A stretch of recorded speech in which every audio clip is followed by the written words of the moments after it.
This is my first video update coming to you from Athens, Greece on this Friday morning. Let's talk about some news. And we have two very big stories to discuss. The first one is Griner Bout, and the second one is Twitter shadow banning. And let's start things off with the prisoner exchange that took place yesterday between Brittney Griner, the WNBA basketball star, and Viktor Bout, someone who has been called the Merchant of Death, the Nicolas Cage gun weapons dealer, and we'll get into that entire Merchant of Death narrative as well. So this prisoner exchange took place in Dubai.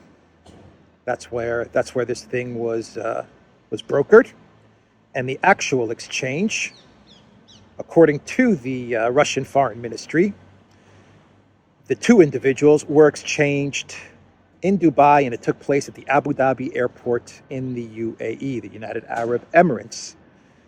This was following a lengthy negotiation between the two countries. This is according to the Russian Foreign Ministry. Bout had been in a U.S. prison for 11 years, serving a 25-year term, and Griner was sentenced to a penal colony in Russia on drug smuggling charges. Let's get into the background of these two real quickly. Add some context to this video. Russian businessman Bout ended up in Washington's custody back in 2008 when he was arrested in Thailand after a sting operation run by the U.S. Drug Enforcement Administration. He was subsequently extradited to the U.S. and sentenced to 25 years in 2012 after being convicted on gun-running charges. Bout has consistently denied any wrongdoing. Professional basketball player Griner was arrested at a Moscow airport back in February when cannabis oil was found in her luggage. In August, she was sentenced to 9 years in a penal colony on drug charges. Griner pleaded guilty, but maintained she did not intend to break any laws and had simply packed a vape containing cannabis oil accidentally. Okay. Now, before I get into these two and this prisoner exchange, let me just say a couple of quick things. The first thing I want to say is that the fact that the Russian Foreign Ministry, as well as the State Department, they are admitting to having months of lengthy negotiations and communications. This is a welcome revelation. This is a good thing. It means that both sides, no matter how bad things have become, both sides are still talking. Keep in mind that if the U.S. Congress and the State Department, including Anthony Blinken, if they get their way and they label Russia a state sponsor of terror, nothing like this is going to ever happen again. And this would never have happened. This would not have happened if the U.S. does or did what the EU Parliament did, which is label Russia a state sponsor of terror. The minute you do that, things like this, like these negotiations, they don't happen. Griner is there for 9 years, period. End of story. So this is an excellent example as to why it's so dangerous to label a country as powerful as Russia a state sponsor of terror, a country that you need to work with on a consistent basis, why it's so dangerous and so stupid to label them a state sponsor of terror, like what the European Union ended up doing. So just keep that in mind, because Secretary of State Anthony Blinken, he said this: "We have continually demonstrated that while there are problems in our broader relationship, to put it mildly, despite Russia's military aggression against Ukraine, we can work on specific issues and specific interests to see if we can make progress. We've been engaging from the beginning to try to get the Americans who have been unjustly detained back. And there are components of our relationship with Russia where we continue to have certain contacts, for example, on arms control. and we will continue to do so as necessary to protect American national interests. Blinken is one of the people pushing to label Russia a state sponsor of terror. And now he's coming out with a statement like this, where he's admitting that we need Russia. We need Russia to talk about prisoner exchanges and prisoner swaps. We need Russia to discuss arms control. So why is Blinken pushing to label them a state sponsor of terror? Because if you do that, all of this negotiations and dialogue, it's over. It's done. So this Griner Bout incident is a good example. Is a good example as to why it's so dangerous to do what the EU Parliament did. Anyway, let's now also talk about the Saudis, because this is something that many people are not reporting on, and that is the role of Saudi Arabia. UAE was also involved in this, obviously, but Saudi Arabia and MBS, they played a central key role in this prisoner swap. And this shows that the dialogue, the negotiations between Russia and the US is much more than just a prisoner swap. The prisoner swap is an excellent way to provide cover so that the two sides can talk about things which may be related to the prisoner swap, absolutely are related to the prisoner swap, but also are related to much bigger geopolitical issues. For example, like the conflict in Ukraine. So you use the prisoner swap as a cover, as a pretext to say, we're speaking with Russia to get Griner back. And so the media says, okay, we'll accept that. That's fine. Don't you dare speak to Russia about Ukraine. Don't you dare negotiate with Russia about Ukraine. Don't do it. But you can talk to Russia with regards to Griner, you see? So they use the Griner Bout thing as cover, and then they talk to Russia about all kinds of other things. And so where does Saudi Arabia fit into this? Well, Saudi Arabia brokered this deal. They were brought in to mediate. Well, what does MBS have to do with Griner and Bout? Well, just the other day, the United States dropped their charges against MBS. The Biden White House got U.S. courts to drop the Khashoggi charges against MBS. MBS now is a free man. He's a free man, but you know what I mean. When it comes to the U.S. court system, he has nothing hanging over his head now. He can travel freely. He can do what he wants. He doesn't have to worry about any kind of BS coming his way. MBS doesn't have to worry about any kind of BS coming his way. So that just happened yesterday. Now, how did that happen? Well, it's simple. MBS and Russia, they talk to each other. MBS calls up Putin. Putin calls up MBS, whatever. And they say to each other, look, as MBS, as Saudi Arabia, Russia, I need a favor from you. What's up? How can I help? Can you include me as a mediator in this prisoner swap that you guys have going on with the United States? Because if you include me as a mediator, then we can put pressure on the United States to tell them, look, drop the charges against MBS. I'm being MBS now. Drop the charges against me, Mr. Putin. Tell them to drop the charges against me. And I'll return the favor to you guys later on down the line and include me as a mediator. It makes Saudi Arabia look good.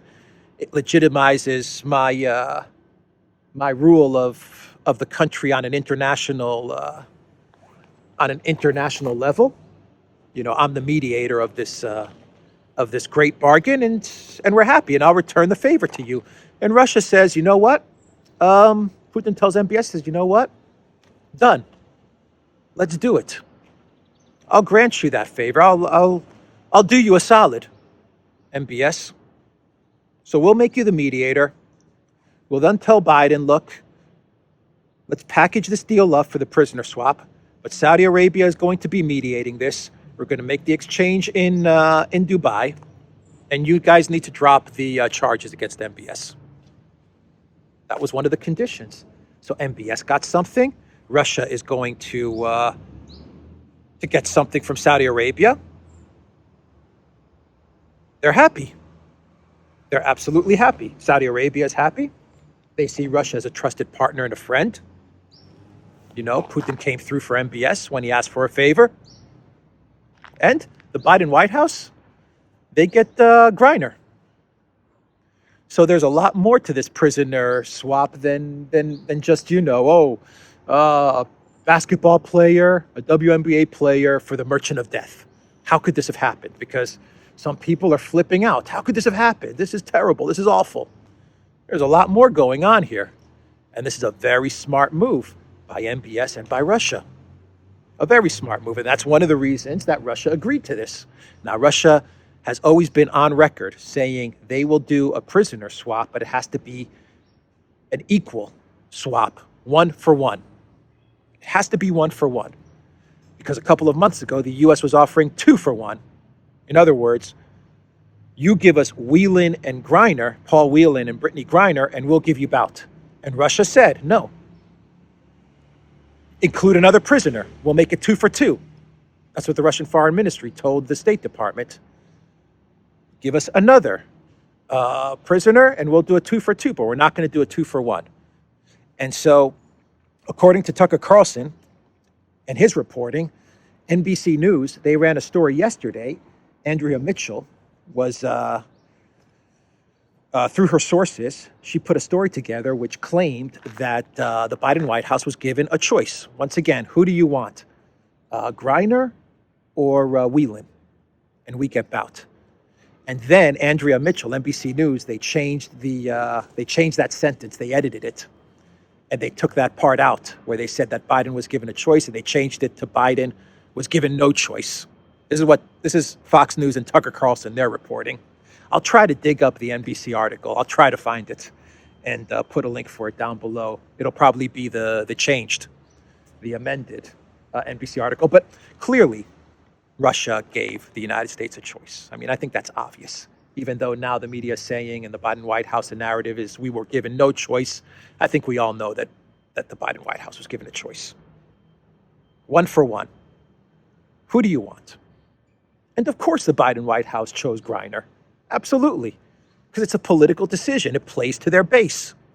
It plays to the Democrat, Biden White House, woke, identity politics, ideology base.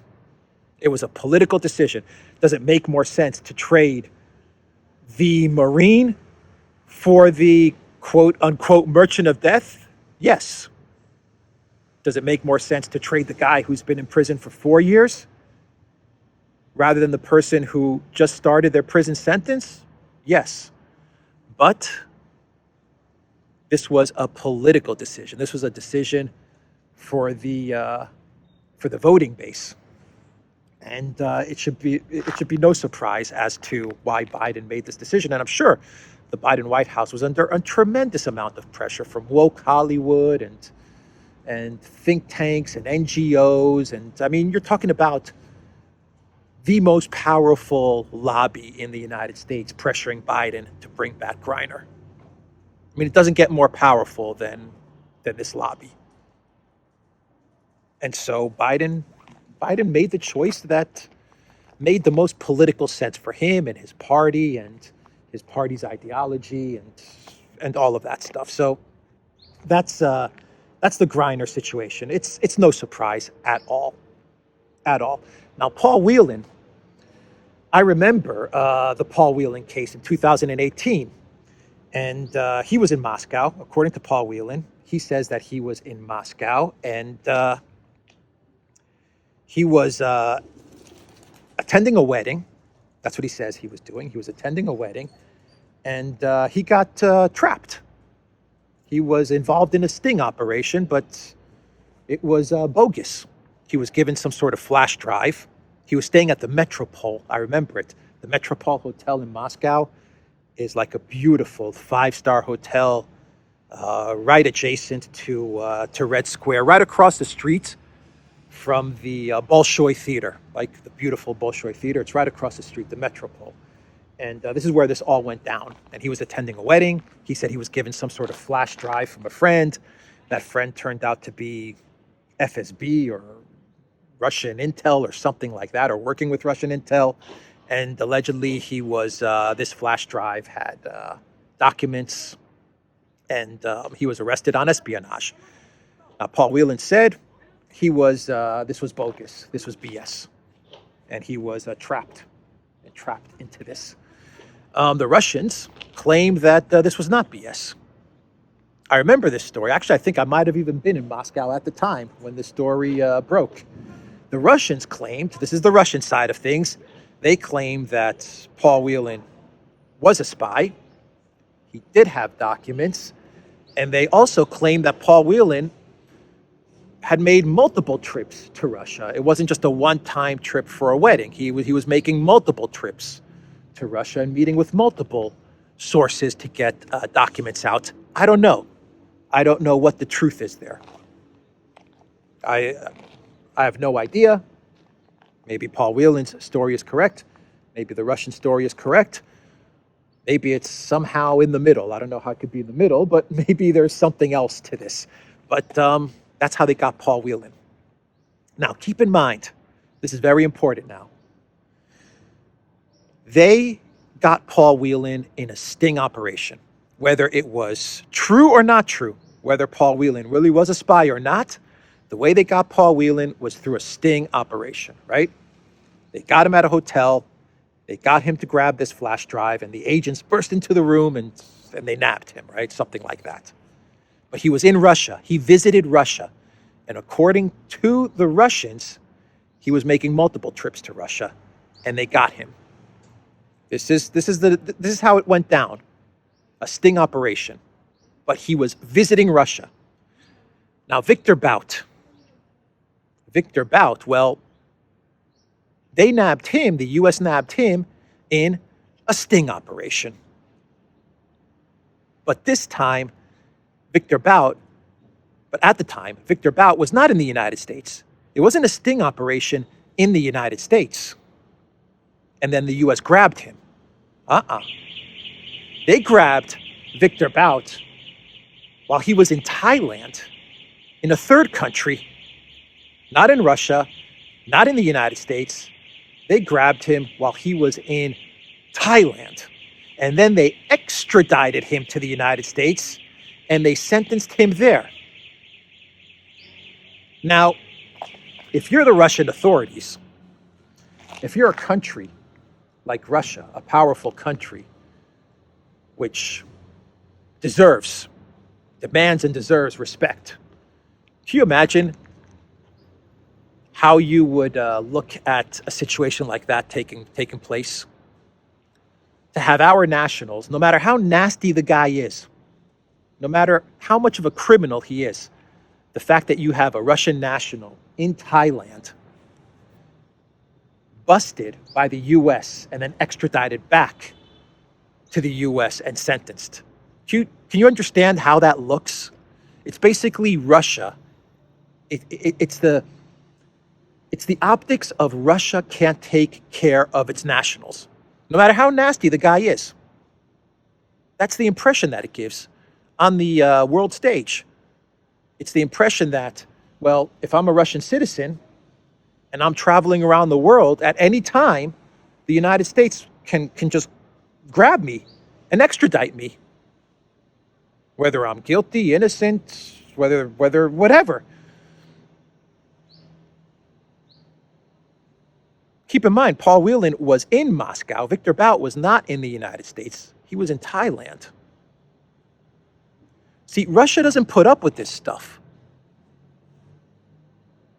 And rightly so, because Russia considers itself, and it is, a world power. And they can't have this impression that whenever Russian nationals, once again, he could be the nastiest of guys, but whenever Russian nationals are traveling around the world, they have to worry about the U.S. feds or the U.S. authorities grabbing them and then extraditing them back to the U.S. and sentencing them. It reminds me of a of an incredible journalist, perhaps the best journalist of our generation, and what the United States did to him. You know who I'm talking about, right? But in this instance, Australia said nothing and did nothing. But it's the same thing. And I'm not comparing Assange to Bout. I'm not doing that at all.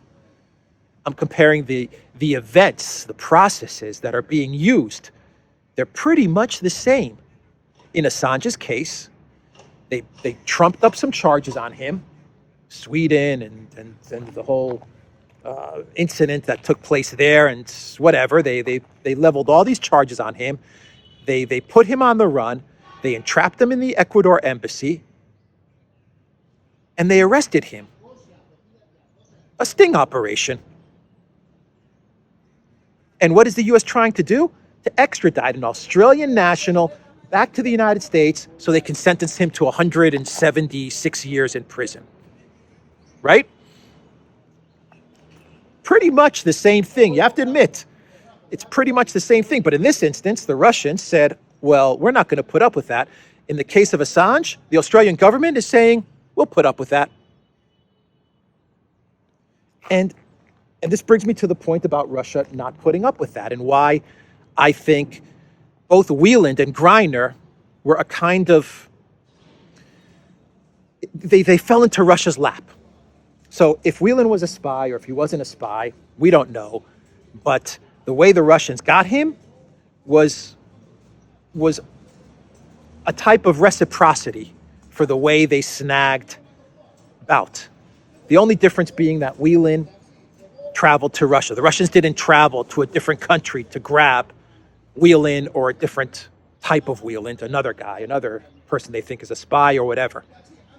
But a sting operation, they grab him, spy. Just like the U.S.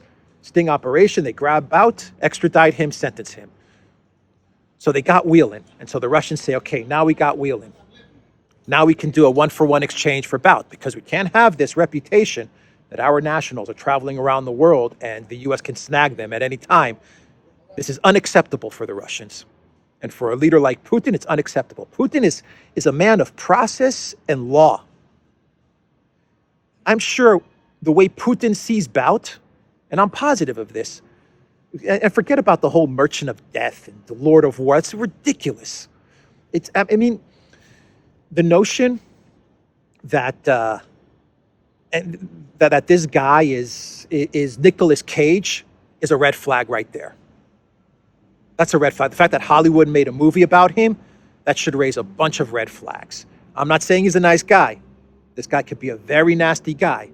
I've heard he's the number one arms dealer. I've heard this guy's GRU, Russian intelligence. I've heard he's rogue. He's on record saying that he'll work with anybody. He's a businessman just looking to make money. That he's non-aligned with anybody, no government. I'm sure that's the case. I'm sure he was selling weapons that benefited both the U.S. and Russia and other countries. I'm sure he was running around making a profit. That's my own personal opinion. I don't think this guy was so aligned with a certain state. I just think he was looking to make the most money he could make. But, this whole notion that he's Putin's merchant of death and stuff like that is ridiculous. I think that the U.S. snagged Bout. Then they got the Hollywood wheels moving and they created this whole fiction around him, Nicolas Cage, Lord of War, and they created this whole fiction that he's the merchant of death. By the way, the merchant of death was a little marketing gimmick that the UK came up with. They're the ones that branded him the merchant of death. You see how the marketing works? Let's grab this guy. Let's brand him the merchant of death, whatever they call him. Is it the merchant of death? Whatever. Let's brand him the merchant of death. Let's get Hollywood to write a film about him. And narrative is complete with regards to Viktor Bout. So the whole Viktor Bout thing, the whole narrative, I think is childish. Is he a bad dude? My opinion, yeah. Yeah, bad dude. Is he a weapons dealer? Probably. Probably. Was he playing all sides? Absolutely. I'm not naive about that stuff. I think he was selling weapons that hurt Americans. I think he was selling weapons that helped Americans. I think he was selling weapons that may have hurt Russians. I think he was selling weapons that helped Russians. I think the guy was just making money. He was doing business. and probably selling weapons to both sides. That's how you make the most business. If you can sell to both of the warring parties, that's where you're making the most profit, isn't it? So, and by the way, I find it very interesting that everyone is clutching their pearls and saying, "How could you sell? How could you exchange the Merchant of Death? He's the number one weapons dealer," while at the same time, the United States is pouring 105 billion in weapons into Ukraine, and all of those weapons are ending up in Africa and in the Middle East on the black market. Or the fact that the Biden White House left 80 billion of weapons in the Taliban. I was listening to an analyst on I don't know, I forgot who, a YouTube channel, I forgot who, but they were like, and this guy was in cahoots with the Taliban, and he was selling weapons to the Taliban. I was like, dude, the Biden White House left 80 billion in American weapons to the Taliban.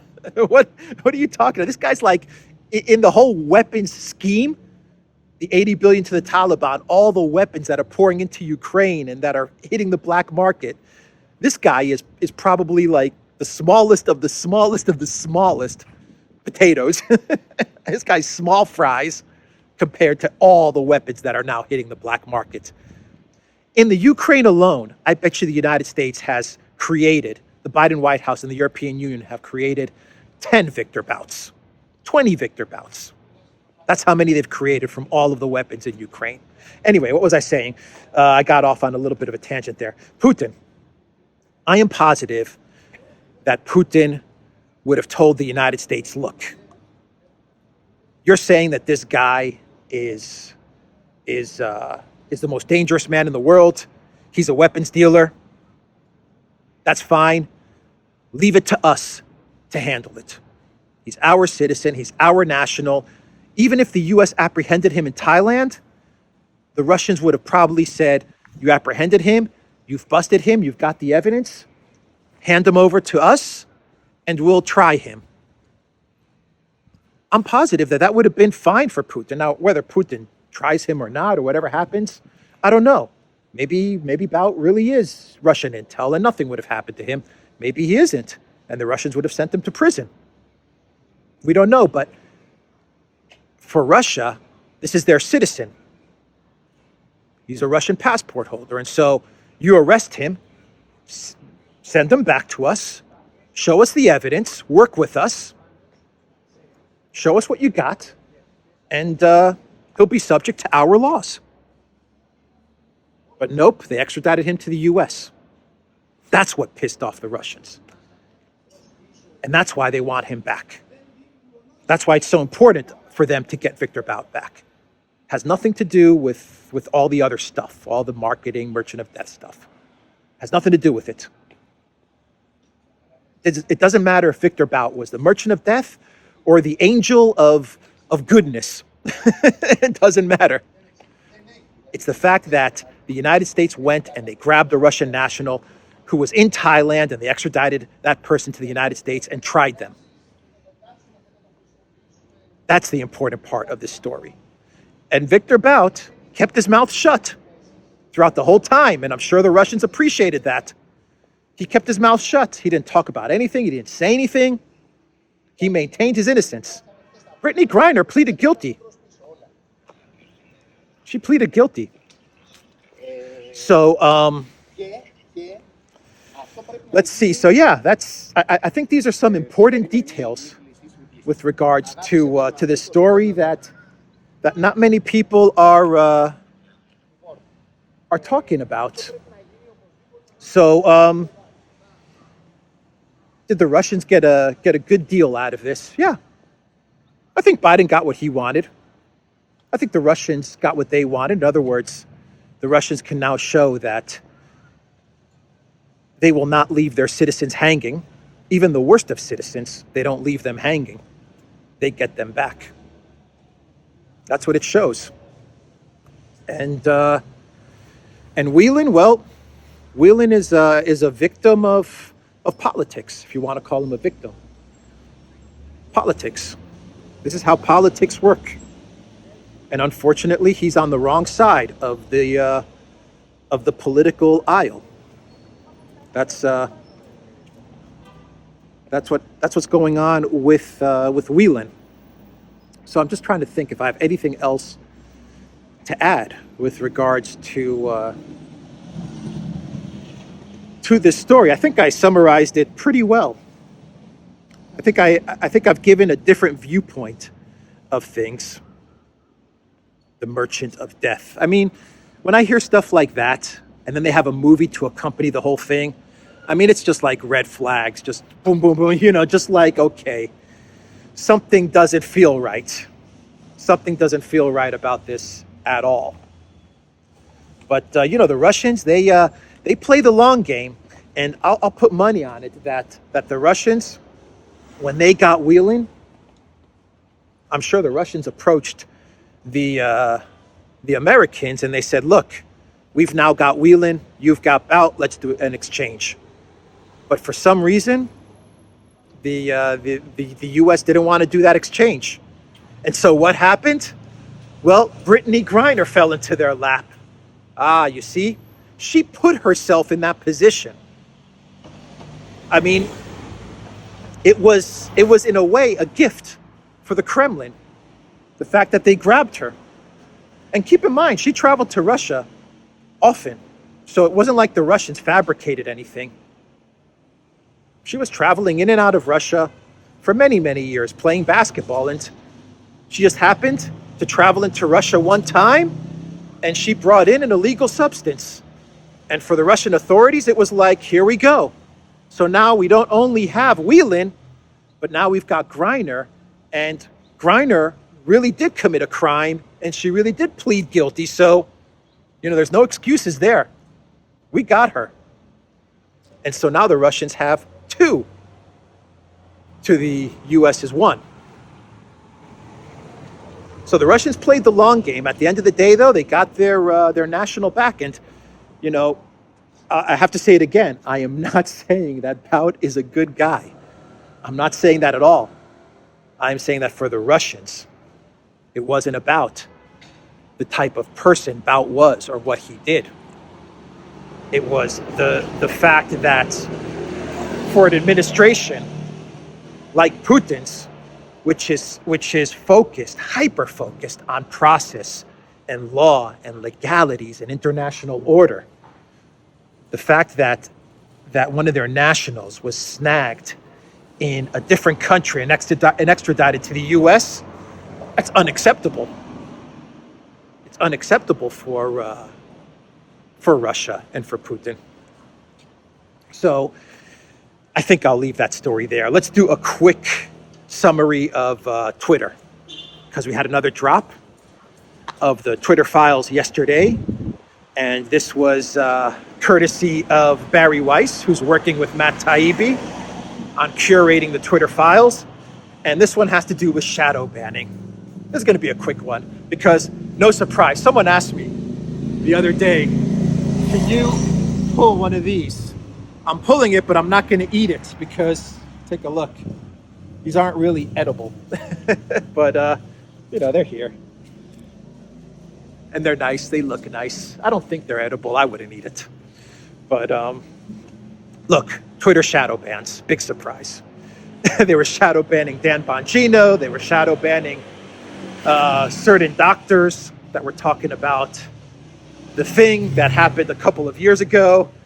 And they shadow ban people on searches. They don't amplify tweets like Bongino. I think Bongino was... I think he was cut off from search. They shadow banned him on search, so when you searched his name, it didn't come up. And I think Charlie Kirk from Turning Point USA, I think they made his account shadow banned by not amplifying his tweets, not letting his tweets get out there. So, and by the way, the sinister part to all of this is that that all the high-level execs in Twitter were in on this, including Dorsey. And they lied because they made many statements saying that they don't shadow ban. They're on record saying multiple times they don't engage in shadow banning. And so that was a lie. And so now we know that all of the top level execs were engaged in shadow banning accounts. And the question is, Who's telling them to shadow ban these accounts? Well, we know who's telling them. I mean, we know the White House, the three-letter agencies. I mean, this is obvious. Okay, I'm waiting for that proof to drop, but that's not going to be a surprise either when the evidence comes out that three-letter agencies and politicians and Senate, Congress, whatever, they're communicating with Twitter and they're telling them, take his name off of search. And Twitter says, yeah. So, I mean, the revelation is not the fact that they shadow ban Twitter, all the social media, they shadow ban, all of them. This is like the most common of practices. The big revelation to me is that the execs were caught lying because they said they don't shadow ban, including Jack Dorsey. He said, we don't shadow ban. No, we're not shadow banning. He knew that they were shadow banning. That's the first thing. And the second thing is let's get some of the documentation that shows government agencies and intel agencies and all of these entities. Let's get that documentation that shows them asking Twitter to shadow ban these people. Once you get that, then you have a clear understanding that this runs very, very much counter and against the U.S. Constitution. I mean, this is the government coercing, working with a media company to squash free speech. I mean, that's textbook, I imagine.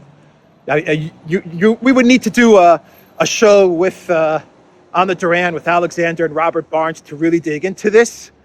But when this documentation comes out that shows this connection between the government and Twitter, which we know exists, well then, the next question is, what is Congress going to do about this? I mean, that's the next logical question. Here we are.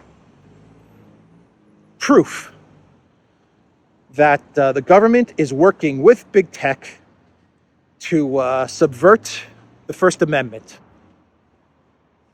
What do we do? Where do we go from here? United States of America. That's the next big question. So anyway, that was the Twitter files. Let's see. Do I have a clown world? And we'll wrap this up. Let's see here. I think I have a clown world, but I can't. I'm going to talk about this clown world, but this might be accurate. This might not be accurate. So if this is a BS, story, then forgive me. I haven't had time to vet this. I really haven't. But maybe it's real, maybe it's not. Anyway, I saw this on Telegram, and it's saying that in the spring of 2014, a popular 36-year-old actor with citizenship of Ukraine fell under the mobilization law. However, he did not appear at the military registration and enlistment office, but went to Moscow to shoot the film 8 First Divorces. Can you guess who that actor was? Can you guess who that Ukrainian actor was? Who was mobilized so that he could fight in the first war in Ukraine, the 2014 war with Donbass. But he did not appear. And instead he went to Moscow to shoot a film. Take a guess who that actor is. Person of the year. That's my hint. He's Times Person of the Year. Puppet of the Year. Anyway, that is the video, everybody. I will leave it there, theduran.locals.com. We are also on Rockfin as well. And go to the Duran shop, 10% off. Use the code GOODDAY. And look for Alexander's channel. Look for the Duran's channel on Telegram and Rumble and ODYSEE, BITCHUTE. Where else? YouTube. I think that's everything. I think I've named it all. BitChute, ODYSEE, Rumble, Telegram, YouTube. I am signing out. Time to grab a coffee and get this video up. Take care.